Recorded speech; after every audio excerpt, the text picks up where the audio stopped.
Hansınız yüngül görsün ki çıkın başına. Ay qaqa, sənin başına dönüm. Buna pavrayında bastırarıq. Yemək demişəm. Bir qismat çörək yeyə gedərik də yola çıxarıq.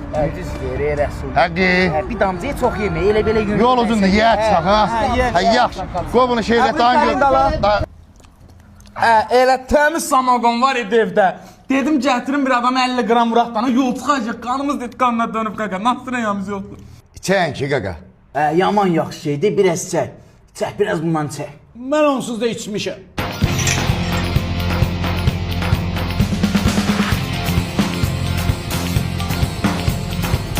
Qaqa hamma deyirəm maafdir, biz bu da EFT-li. O yetim maşının alınır tək qalır.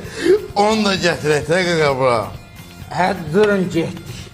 Dikliyor alameti, geliyoruz kıyameti.